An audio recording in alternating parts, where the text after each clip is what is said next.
Good morning. There we go.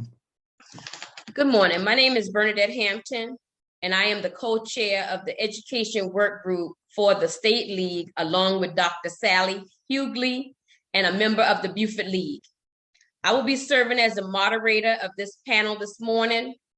Welcome to our discussion about the topic, what about civics? Civics education in South Carolina schools. We have three panelists who will be sharing 12-minute remarks on this topic. Our panelists include Dr. Rebecca Mueller. She is an assistant professor of social studies education at USC Upstate. Dr. Mark Turner. He is the president-elect of the South Carolina Council for Social Studies and co-chair of the South Carolina Council for History Education. And Mr. Patrick Kelly. He is the Director of Governmental Affairs for the South Carolina Palmetto Teachers Association. Questions are welcome in the chat box, and at the end of all presentations, we will get to as many questions as possible. However, all questions which are not answered during this forum will be compiled and answered by our panelists after this forum and posted on our website. We will begin with Dr. Mueller, followed by Mr. Turner, and then Mr. Kelly. In that order, please. Morning. I've been tasked with providing some insight on what is happening on the national level regarding civic education, and that is both a simple and a complicated question. The simple part is that civic education has always been considered a fundamental purpose of schooling. Horace Mann, who's regarded as the father of common schools, wrote, "Education is our only political safety." And before and since, educators, philosophers, politicians, and pundits have emphasized the importance of civic education. The complicated part. Unsurprisingly, there is limited consensus on what civic education should entail. Should it focus on factual knowledge, like memorizing the branches of government? Should it focus on founding documents, reading the Declaration of Independence? Should it focus on action, participating in service learning? People want students to become and to be engaged, productive citizens, but there's disagreement about what good citizens know and can do. It's also important to remember that education is primarily a local controlled issue. So even when Congress, the US Congress, takes up legislation related to civics, as it has recently with legislation to fund grants for civic education, the approaches to civic education will tend to be hashed out at the state and local level. So for example, 15 of the 50 states, including South Carolina, require students to take some kind of a citizenship test. And Patrick will talk more about policy implications. The national conversation about civic education extends beyond political bodies. Numerous organizations research, advocate for, and offer professional development around civic education, though they also represent a spectrum of approaches.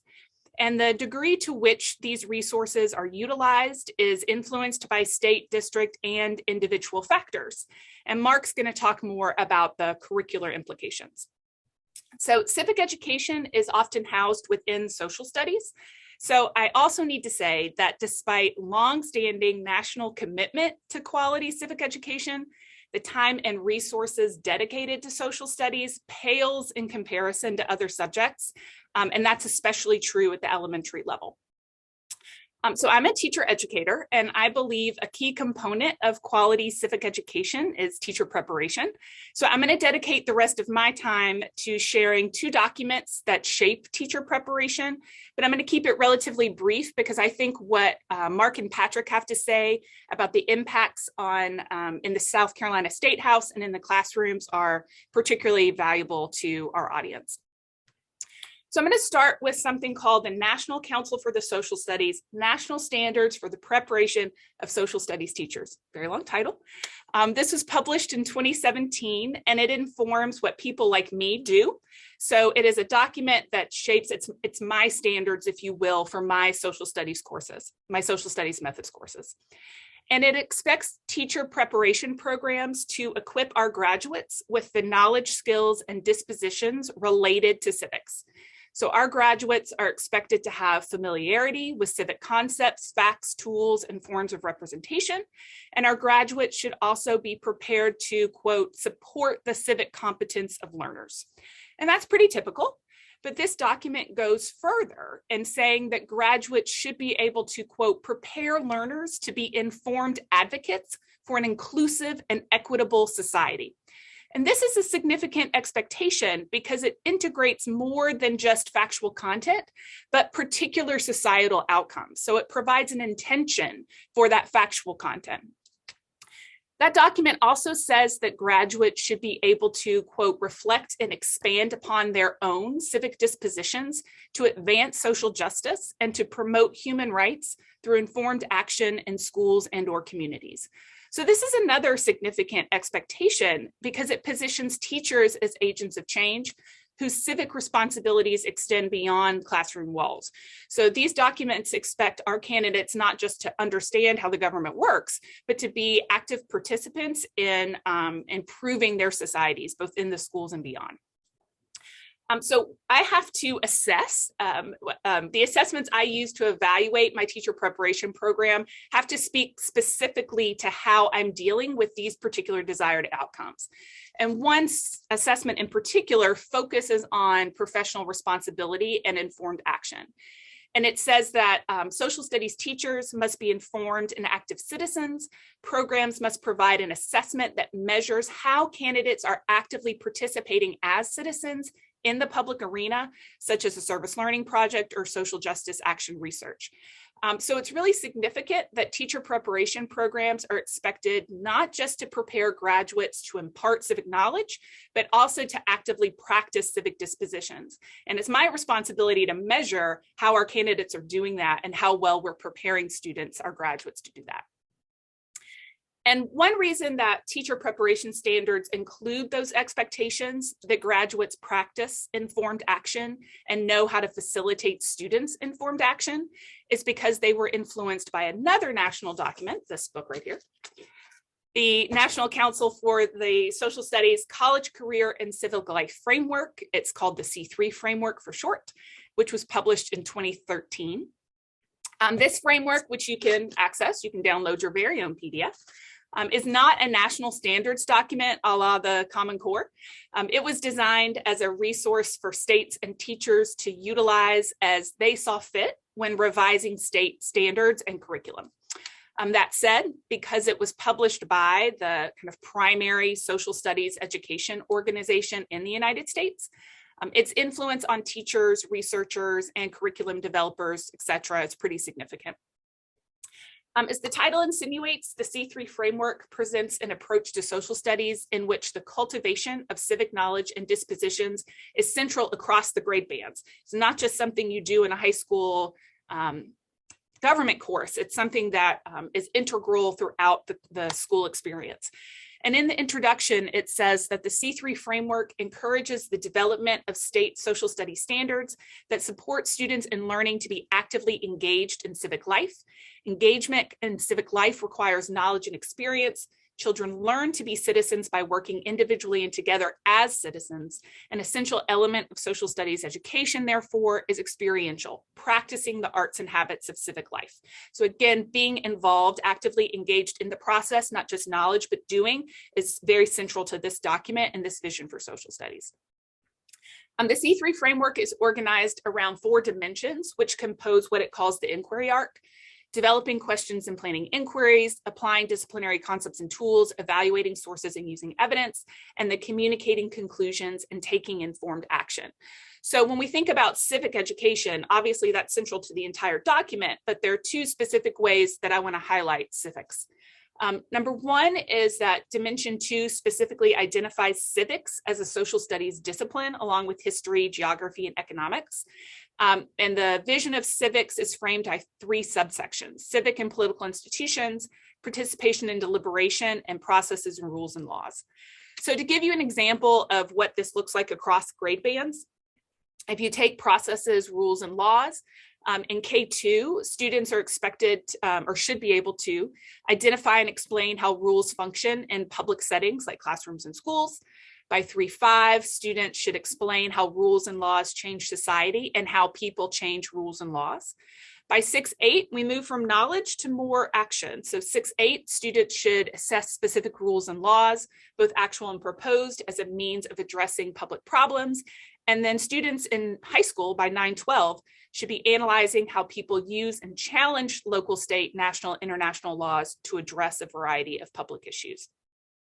Dimension 4, which is really unique to social studies and was a new approach in this document, emphasizes that citizens gather knowledge and skill in order to act in their worlds. And so it's framed by 2 subsections. Communicating and critique inclusions and taking informed action. And I see the comment from Ms. Rivers, and yes, I'll do that for you. So taking informed action, let's see what that looks like, kindergarten through 12th grade. K2, students are identifying ways to take action to help address local, regional, and global problems. So you can act as a 5-year-old. In grades 3 to 5, students are explaining different strategies and approaches that students and others could take in working alone and together to address local, regional, and global problems and to predict possible results of their actions. In grades 6 through 8, students assess their individual and collective capacities to take action to address local, regional, and global problems, taking into account a range of possible levers of power, strategies, and potential outcomes. So again, it's not just about understanding who is in the government, but our role in the government and the different ways to go about influencing communities. And then by 9 through 12, students should be able to assess options for individual and collective action to address local, regional, and global problems by engaging in self-reflection, strategy identification, and complex causal reasoning. So in tandem, these 2 documents present a really compelling vision for civic education. But I'm going to turn it over to Mark now, who's going to talk about the degree to which this vision can realistically and actually does play out in the classroom. Well, thank you. I think the point I want to pick up at is, we have adopted a new set of standards as of 2019. And if I was making these comments a couple of years ago, I would have probably been like Chicken Little running around concerned that our teachers were largely unprepared for what I considered a gigantic paradigm shift in the teaching of social studies, particularly when it came to history education. And, there are other things that I think the schools do very well when it comes to affecting, I think, civil society or, civic virtue as kind of inherent parts of schooling.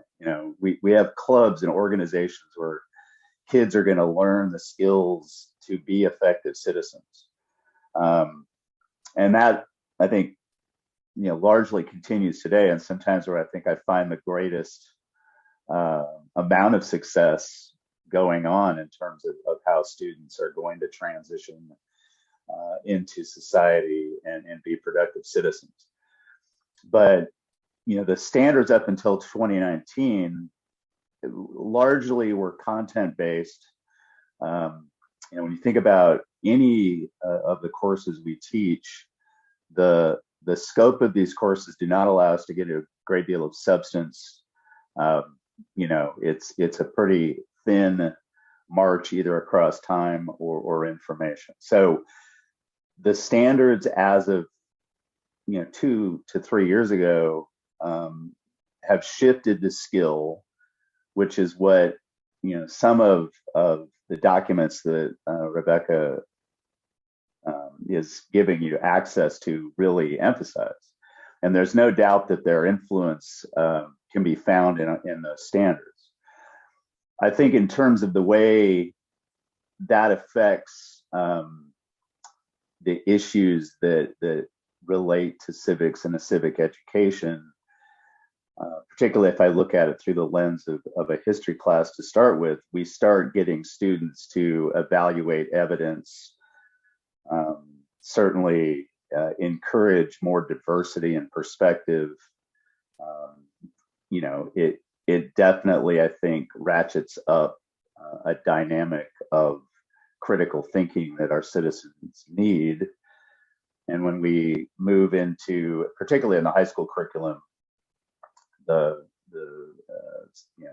government or economic courses that they'll take at the end, then I think we've done an adequate job of preparing them for those courses and having a little bit more skill to draw on to participate in certain activities and discussions within those courses in those contexts. So, that's where my mind would have been 2 years ago. I think too, it's important for the development curriculum at either the district or the state level that the resources available to teachers is really unprecedented at this point. I definitely build my lessons with a framework through C3, which it'd probably be helpful to note that within those frameworks, one of the things that is incorporated is not just to teach a topic, but to make sure that students see the extension as it pertains to contemporary issues or their local communities, for them to take action on something as part of that framework. But as I was saying, the resources that I think teachers have when it comes to instruction, lots of people are participating in trying to influence what's going on. Civics is an example of this, which was stewarded by Sandra Day O'Connor.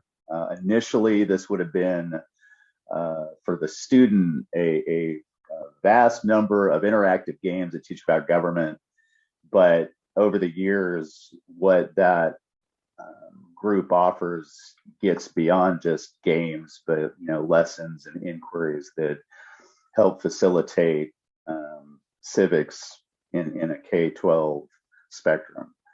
You have groups like the Youth Leadership Initiative, where at a local level you can connect with a national, state, and even district election in those years, so kids get the opportunities to participate in those types of activities as a precursor to what they're expected to do at 18 in voting. The National Constitution Center offers, again, opportunities for kids to engage with scholars and experts, as well as give them resources, including a brilliant interactive constitution that my students are often sent to consult. So, those resources are there. And I do think, as a veteran of the classroom now hitting its 30th year, it makes it ever so much easier than it was, in 1994, when I was really entering the classroom with my first full-time gig. So I don't want to lose sight of that. I think the other thing, and I'm going to put this up here very briefly if I can manipulate my controls, but in November of 2020, there was something launched with the backing of all sorts of groups. I hope this showed up. This is the Educating for American Democracy initiative. And, I encourage people to take a look at it. It is still very much, to me, in its infancy in terms of promoting what it's attempting to do. But, groups from across the political spectrum participated in the development of this framework. And I do think in both the creation of curriculum and developing some consistency across, both the state and the country, this can be a very important moment in making sure that we do have effective civics instruction. As I was saying, this is still kind of in its infancy, but I would guess in the next couple of years, you're going to start to see a lot of curriculum built around this initiative that teachers will have access to. Again, education is local, so the degree to which different districts want to connect with this We'll see. But I am a big advocate of this, and I think it offers a lot of promise. I think the last thing I'll talk to before I turn it over to Patrick is that, I have three concerns moving forward as it relates to South Carolina teachers, certainly at any level. One is professional development. So, even though we're now moving into year 3 of the 2019 standards, certainly the pandemic has disrupted much. And so all of that squawking I was probably doing a couple of years ago has largely been displaced by how we've coped through the pandemic. And, we're going to have to return to giving that some serious consideration, as I think most teachers have been treading water for the last 2 to 3 years. Second thing, yes, the legislation that will be addressed by our next panelist, I think some teachers are aware of it. I think some teachers are largely unaware of it. But, any of this legislation is going to have a chilling effect on the curriculum, mostly because I've experienced enough just with the issue of politics in the classroom from districts to realize that there will be a real addressing of teachers, I think, if any of this legislation does pass, and how teachers react to that is generally by following what they're being asked to do. The last thing is, I'm concerned that we have not just a thinning recruitment of new teachers, but almost, we're getting to the point of no new teachers. 20 years ago, 30 years ago, a cohort of social studies teachers at the University of South Carolina, Columbia would have been between 30 and 40 coming into the profession. According to what I heard in November from the same institution, there were 4. And I think that, that is a huge concern. The legislation that we've been talking to throughout the last couple hours is one way to, I think, affect people getting the profession. But, if we are going to have effective civics instruction, we have got to figure out how we're going to recruit more social studies teachers in what was once probably a massive surplus compared to other parts of the faculty. So, with that being said, I will now shift to Mr. Kelly. All right, sorry, I couldn't find unmute. There we go. You would think that I could do this by this point. But thank you, Mr. Turner. And just to build on Mr. Turner's point about the shortage, I'm on Sarah's board of directors. They're the ones that do the annual report on teacher supply in South Carolina. And this was the first year I can remember in my career where social studies was one of the shortage subject areas listed. It's usually always special education, math, and science.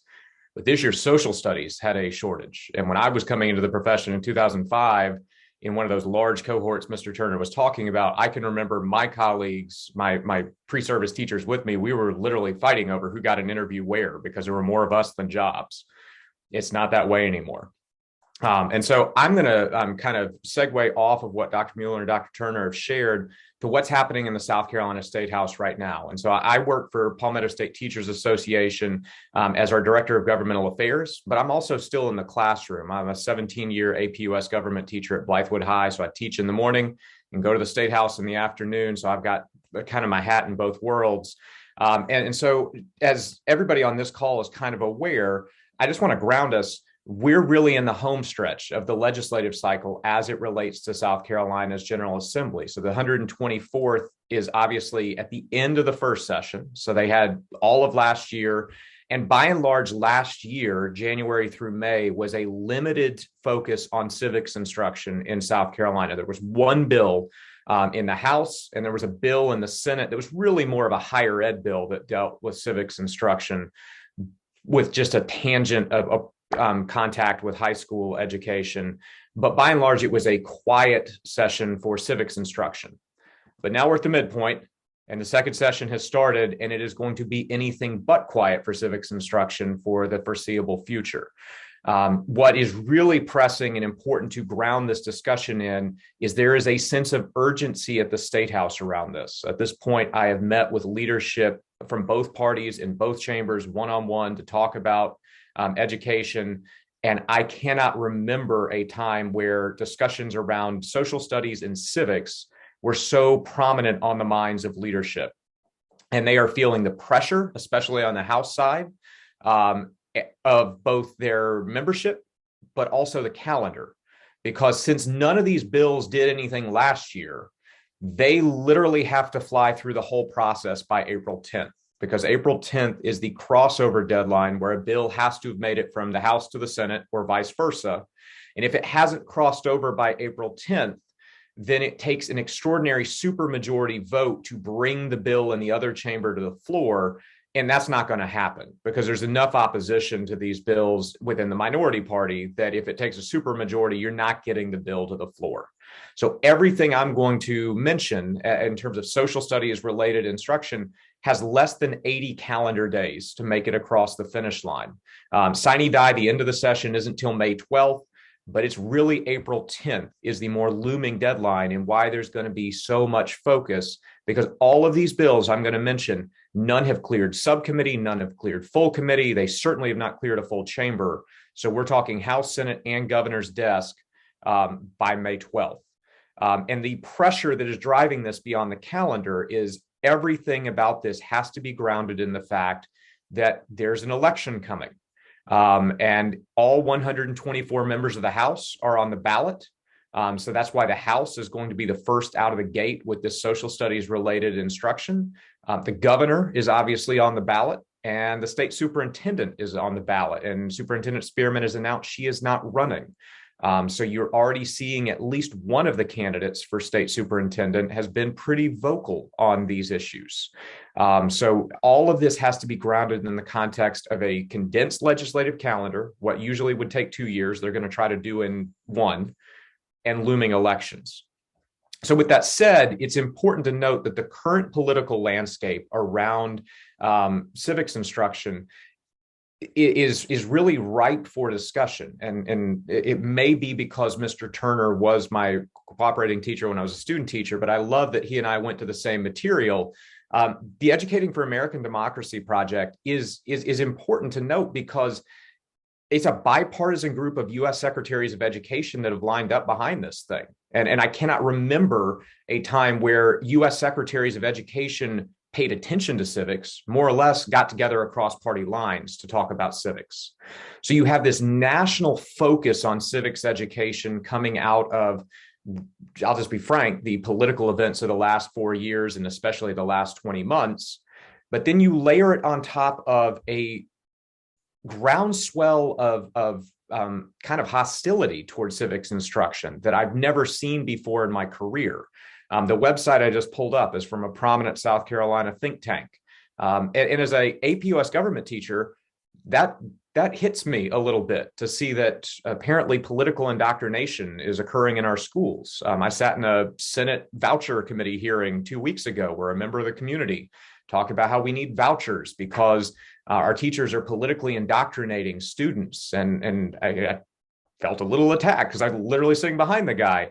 Side note, we're not politically indoctrinating in classrooms. We can't get students to stop doing TikTok challenges in the bathroom. So more or less get them to have a political agenda one way or the other. But be that what it is real among groups of voters and among certain media outlets that political indoctrination is occurring. And that is what is pressuring and pushing this tension and this building pressure in the House in particular in South Carolina that has led to 6 different bills being filed in the House alone that touch civics instruction either in a tangent fashion or just head on.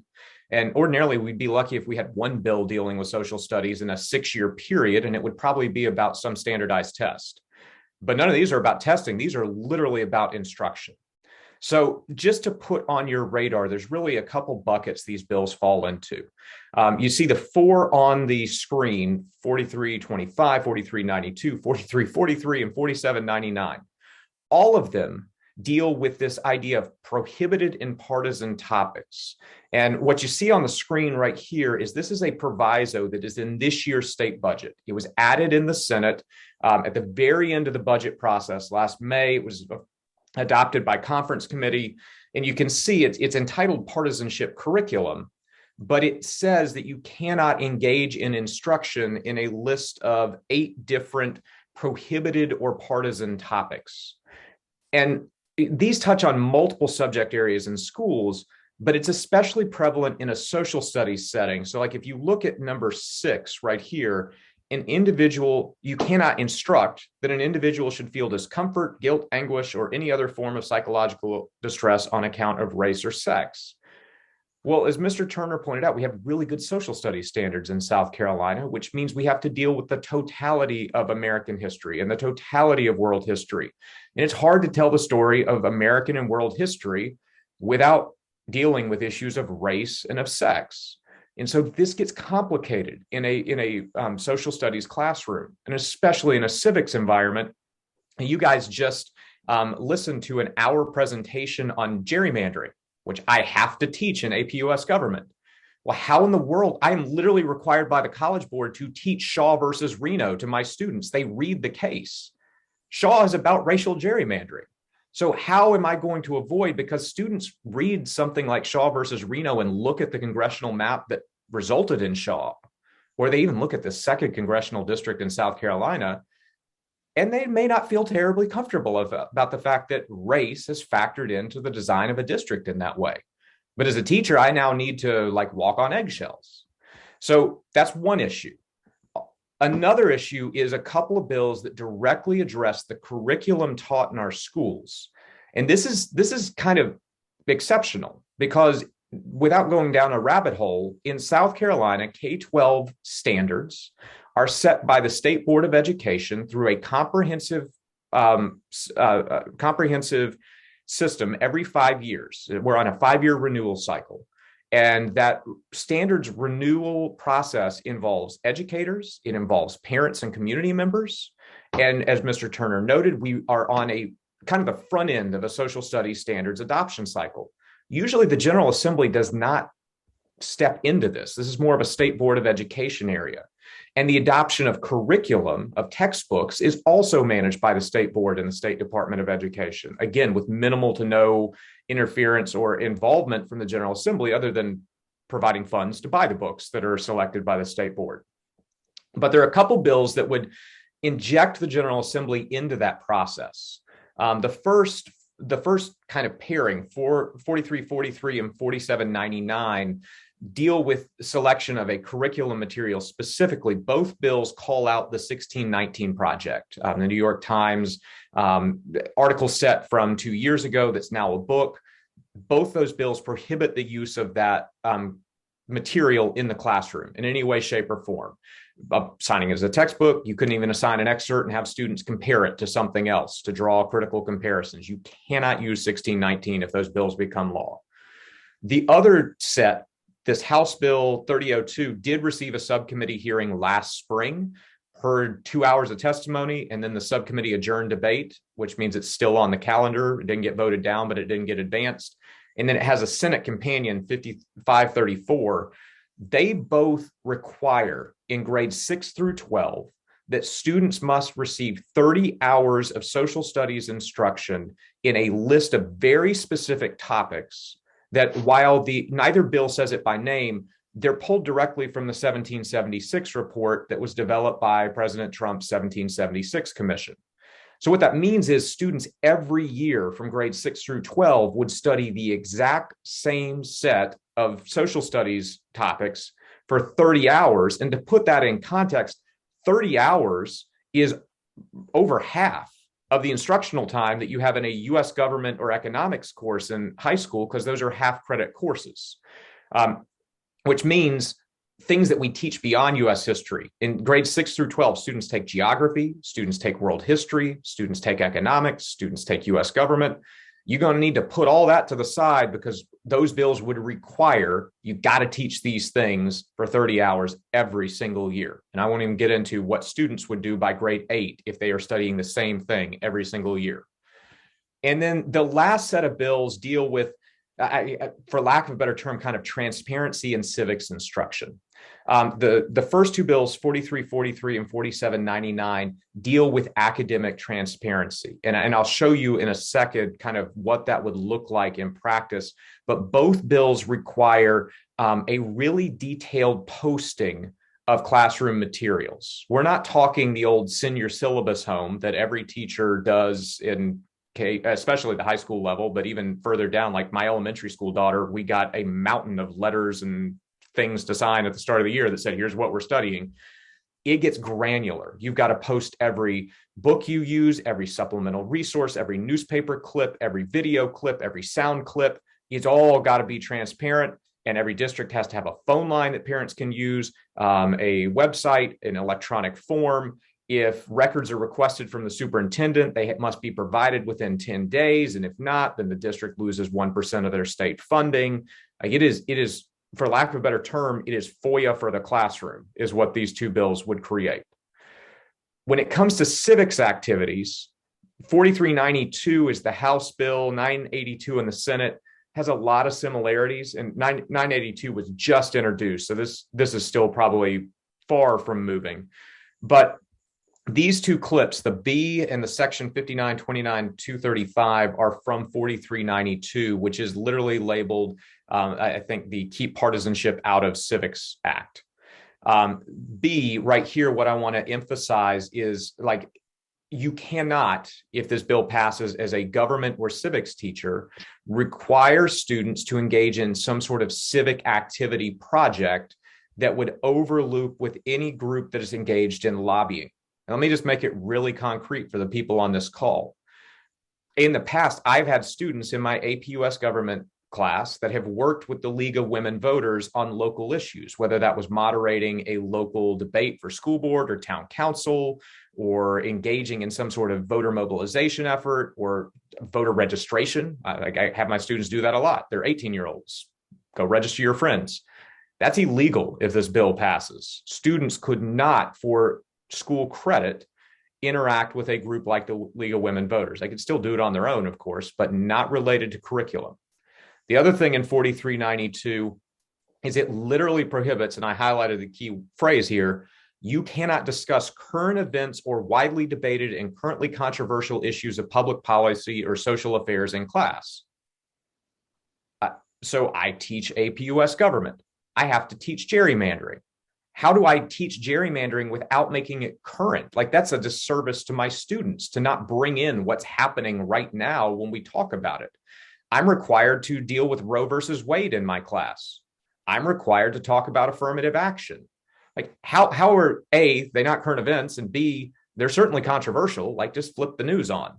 So I don't really know how I teach a AP US government curriculum if I can't talk about currently controversial issues of public policy. Like, is an election? I don't know, because that seems kind of controversial right now. So that's what 4392 would do. And then the last one, 4605, is the Freedom from Ideological Coercion Act. And it has a lot of things in it. The one I just wanted to surface right here is B2. Students have freedom to express differing opinions, especially on controversial topics, without penalty or marginalization. Now, I'm okay with the language of marginalization. No student should ever be marginalized for any reason in a classroom. But penalty makes me just pause for a second as a teacher, because I guess if I give a student a B instead of an A, that feels like a penalty.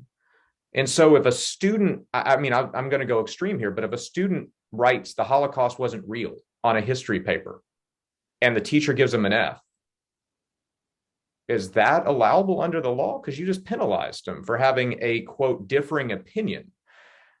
So again, if you're a social studies or civics instructor, that kind of language is going to make it a little complex to do your job. So the two things that we're really concerned about at PSTA, to Mr. Turner's point at the end, is all these civics related pieces of legislation could have two direct impacts on civics. that really bubble to the top. Number one, and Mr. Turner alluded to this, is the potential to chill or inhibit effective instruction. We have good social studies standards in South Carolina. They are developed by a diverse group of stakeholders, and you don't have to take the word of a couple of high school social studies teachers that they're good. Here on the screen, this state of state standards, whoever titled that, whatever, but state of state standards for civics and U.S. history, it's the Fordham Institute, which will never be accused of being a left-leaning think tank. It's a very conservative think tank. They rated all 50 state standards, and they gave South Carolina a B in civics and a B in history, and we're one of only 13 states in the nation that received that high of a grade. So you don't have to take my word that we have robust civics and history standards. There you go. There's an outside group that is not left-leaning. But if these bills pass, addressing these standards is hard. Let me give you a concrete example. The standards require that we cover in U.S. government suffrage expansion. Well, I cannot cover the story of the 15th Amendment and what it means and leading to the Civil Rights Act and the Voting Rights Act without addressing Jim Crow. And I can't address Jim Crow. Like I use this, an excerpt from this book, Trouble in Mind by Leon Litwack, which is one of the greatest accounts of the Jim Crow South that I've ever read. I read an excerpt of a lynching in 1899 in Georgia when we're talking about the history and the story of voter expansion. Nobody leaves my class comfortable that day, not because I wanted them to be uncomfortable, but because they're human beings. And when you learn about the complexity of our history as it relates to topics of race, you're going to be uncomfortable sometimes. And so it's hard to adequately address these standards if we can't have any discomfort in our classroom, or if we can't talk about current events or widely controversial topics. The other thing is the potential paperwork or administrative burden on classroom teachers. So there's academic transparency bills I told you about. And to be clear, as a teacher, I'm good with academic transparency. I send home my syllabus every year. I email my parents, my students' parents every Friday saying, here's what we're doing every day. And I post all the materials to Google Classroom so the kids can pull them up. But this is just right here in the corner, one day in my class when we're looking at the American Revolution. And I give the students this set of, and there's more than just this page would show, but a set of excerpts from primary historical documents. And I ask the students, tell me what the driving impetus behind the revolution was. What were the colonists, what was motivating them? What was propelling them? Well, that's a good activity. But if I have to post every single thing that I use, I'm not going to do it anymore because I don't have time. I can't post every time I excerpt from John Cotton in 1630. So this has a concrete intersection with the classroom if you start going down this path. So there are the bills that are coming. And I think at this point, I just kind of transitioned to Bernadette for question and discussion. We were on time. So look at that, 3 social studies teachers on time. I'll pull my screen down. Thank you. Yes, we have a question in the chat. Is it possible that any of the bills Patrick mentioned actually get out of committee and presented to the full House and or Senate by the crossover date? That's from Dr. Hughley. I'll take that one. The answer is 100% yes. The House Education and Public Works Committee, where the primary 6 bills are in the House. The House Education and Public Works Committee is scheduled for a meeting this Wednesday, January 26th at 10 a.m., where and this is notable, they bypass subcommittee altogether. They're going straight to full committee. So there's 17 members on House and Education Public Works because 1 resigned due to health reasons. Those 17 will meet this Wednesday and they will hear an overview of all 6 bills from staff. They will not take testimony this week. They will not propose amendments. They won't advance legislation. It's just let's all get educated on what we're doing. What I've been told by staff is that come February 8th, the full committee will hear public testimony. And I'll just be frank, I expect there to be a whole lot of public testimony on this because, as I said at the beginning, this has gotten a lot of traction and attention from groups all over the political map. So come February 8th, they start hearing testimony. I don't know how long that takes. That could take 2 hearings. I don't know. Depends on public involvement. But let's just say it runs into mid-February and then the full committee votes on something. That gives them plenty of time to get it from the House over to the Senate. So yes, something will cross from the House to the Senate. I would be shocked if nothing does. What the Senate does gets a little bit more complex because the Senate has some, A, it's a slower institution than the House, and B, they have some things on their plate right now that the House doesn't. Like the Senate this week will start the debate on medical marijuana. I expect that's going to take them a while. So the Senate is harder to read, but the House is going to pass something. Okay, thank you. Will any of the other panelists like to respond to that question before we move to the next one? Okay, next question in the chat. If legislation is passed to where teachers aren't allowed to teach about race or gender, would this mean that the College Board would be required to fundamentally reorganize their curriculum? And as someone who has taken both AP Government and AP US History in the last 2 years, I can't comprehend what material teachers would even have to cover at this point. From Tristan Johnson. You want me to answer that? If you would, please. Oh, well, first of all, the College Board isn't going to change anything for South Carolina. So we would largely, I guess, be either adrift from those opportunities, or if districts were going to keep those curricula, they'd be challenging state law. If you have a law, one of those more prescriptive laws on what you can't do, and there are penalties attached. I forgot which legislation it is that starts talking about school funding. I mean, to me, that's the one that's the most concerning, because now you're putting districts in a position that involves their financing. Some of these other things, I mean, I'm not sure how that's going to affect decision making, but back to the original point, College Board would not be making any changes based on what our legislature decides to do. Okay, we had another question that was submitted earlier. During the 2017 public review process, the league tried and failed to convince South Carolina Department of Education to include more civics in the South Carolina Social Studies standards. The decision seemed to have been set in stone by the time the process was open for public review. How can social studies experts reach consensus on the importance of increasing the emphasis in civics, and who can influence the next standards writing process effectively? I'm going to say a little something about civics being in the standards, and then Patrick, maybe you want to talk about the second part of that question. So I would agree that the word civics doesn't necessarily show up in every single grade in the South Carolina standards. It shows up in K through 2, as in K through 2, they're focused on kind of being introduced to thinking, disciplinary thinking, and geography and economics and civics and history.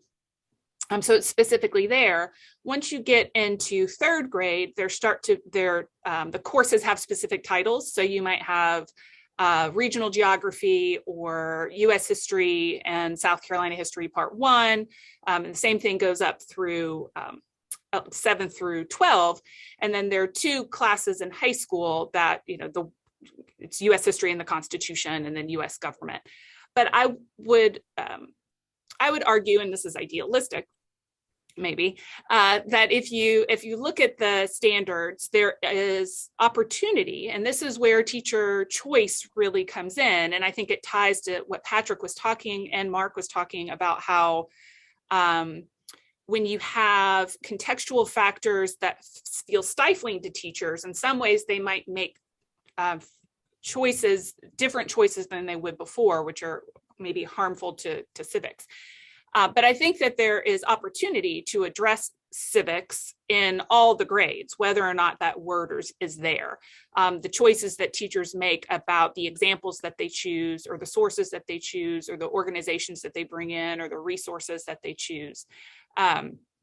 So I think I would not necessarily be overly concerned about the absence of the potential for civic education in the standards as they exist. I think it is the degree to which individual schools and teachers are choosing to maximize civic education in their curriculum. Okay. Yeah, and before I address the second part, just to echo what Dr. Mueller just said, this is where what Dr. Turner brought up about the teacher shortage matters, because a highly qualified, highly talented social studies teacher can use those existing standards to weave into civics instruction, because that gives students concrete opportunities to apply what they're learning in their curriculum to the world around them. But that requires the right teacher in the classroom to make that happen. To the question of like, what is the mechanism for influencing the next standard rewrite? The standard rewriting is in theory overseen by the State Board of Education, but not just in theory, it is overseen by the State Board of Education, but it's heavily influenced by the State Department of Education. So the upcoming superintendent election has real consequences for standards, not just in social studies, but across all content areas, because it's a 5-year rewrite cycle. So the next superintendent gets the opportunity to weigh in on pretty much every standard set because of when you have to start the process. So I would say the election for superintendent, I'd say also the election for the House, because seats on the State Board of Education are selected by legislative delegations at the county level. So who is in the House is going to have a direct influence on who's on the state board as seats come open. So I think that's the most immediate mechanism, since we're still a few years away from a social studies rewrite, is to know that the elections this fall will have an echo effect in a year and a half, 2 years, when we start getting to the next rewrite process. Okay, thank you. Another question that was submitted earlier: when younger South Carolinians don't understand how their government works and don't have an understanding of citizens' responsibility to be engaged in legislative action and political action, who benefits? Nobody. Yeah, whoever said nobody is right. Like, we all lose. That's not, democracy doesn't work that way. The start of every syllabus I hand out is a James Madison quote: people who mean to be their own governors must arm themselves with the power that knowledge brings. So if kids don't have the knowledge, they're not going to have the skills. We've got to give them time and space in school to learn the basic concepts of democratic government. But we also have to give them the time and space to practice those skills, because civic engagement and active citizenship is a skill that has to be developed just like any other. I talk about it with my students as like your democracy muscles. You got to practice these things, because if we don't give kids space by grade 12 to do this, then they're not going to be equipped when they get out of high school. So it sounds flippant, but it's true. Nobody wins if kids aren't getting the opportunity to practice this. And I mean, I think it's good to note that, we teach multiple helpings of U.S. history. I mean, I heard some student commenting on, South Carolina Public Radio last year in a pretty funny way, that by the time he was in high school, I mean, it was almost as if he knows that narrative. He hears it repeatedly. So I do think, if I'm understanding the question, that we do need to find ways to infuse more government earlier than we do. I mean, there was a time when, Mr. Kelly and I taught in the same high school, and I was trying to teach comparative government to sophomores, and, he was teaching, government to seniors. I had a couple of those seniors in my course. My sophomores were lost. I mean, they didn't know how their own government worked. So how could they compare it in any reasonable way? The seniors were much better equipped because, they were getting that instruction along with what I was trying to get across myself. So, I mean, I do think that is a problem we encounter, not just in an abstract way of things we may be discussing, for example, in history classes. I think I see that deer in the headlights look a lot when we're covering some things. So they just don't have enough experience in that. And I do think that's true, that in the next, any curriculum revision, we need to be thinking about how we get more of that in beyond just teacher choice, because no matter what, the standards are a document that create an inherent need or an inherent reaction within the teacher corps. Much more powerful than anything else, I think, in terms of getting those changes. So. Okay, we have another question in the chat. Do you think high school teachers will be prohibited from allowing or engaging 18-year-old students to register to vote? From Dr. Hughley. Nothing in the legislation that's been presented directly would prohibit that. And I don't think that one would happen, but this gives me a good chance just to put a little context on what I shared. It's important to note, with the exception of the you can't talk about current events piece, like that one, I don't know how you remotely navigate that in a social studies classroom. A good teacher, even the discomfort thing, can navigate that to a degree. It's less the legislation that's concerning, and it's more how does the legislation get used once it gets passed into law? Because in the hands of someone with an agenda, whether that's a personal agenda against a teacher, and I think we all know that happens sometimes, or whether that's a more overarching political agenda, if you are equipped and armed with loosely worded statute, then you can make things a nightmare for people that are trying to implement it on the back end. So that's why one of our chief advocacy aims with these bills is to be really tight and specific with the language on whatever they're going to pass, and avoid these, broad sweeping, you can't, indoctrinate students kind of statements. Like, what does that mean to indoctrinate? Like, if I encourage students to vote and to be active, did I indoctrinate you? Like, I think you could potentially argue that. So no, I don't view this bill as getting to any of these bills as getting to the point where a teacher would potentially face blowback for registering their students to vote. But by the same token, there's loose enough language that if you had a parent or a community member or a group that had an agenda that wanted to make life miserable for a teacher that was simply encouraging voter registration in class, they could certainly do that. Okay, we have just 1 minute left. Anybody else would like to? Okay, the question was, how do you access the chat messages? Okay, how do you access the chat messages if you have a request to save them? Okay, so that's not to you all, but we have less than 1 minute left. And then I wanted, one question that came in earlier was in reference to, does anybody would like to say how public education will be impacted during this legislative session in the upcoming election? How public education will be targeted during the upcoming election? Do you guys want me to bite that one? It could be fundamental change. I mean, we have talked about civics instruction, but this is just part of it. You have a governor who has proposed a sweeping overhaul of a funding formula that's existed since the 1970s. And there are some things that are really positive in that proposal. There are some things that, if they don't get fleshed out, won't be so positive.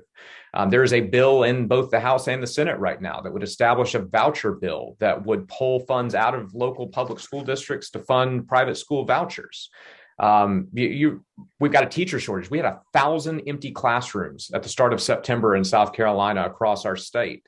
So this legislative session and the coming election, I'm of course biased, but I think education should be at the top of the agenda for every voter in South Carolina, because we really are at a transformative tipping point for what public education will look like in this state moving forward.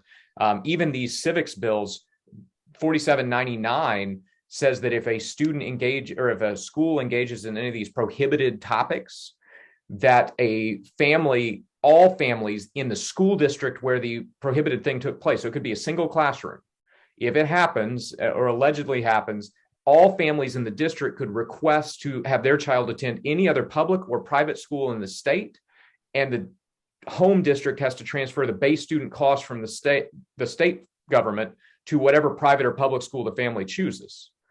So there's a voucher component actually baked into one of these civics bills. So I think it's really in the hands of the public, and I just hope that all members of the public will lean in on this and not just primary voters, so that this is reflective of what the public wants with their public schools, because there's a lot of focus and agenda on public education in this session. Well, thank you so much. At this time, we would like to thank each panelist and all of our listeners for your participation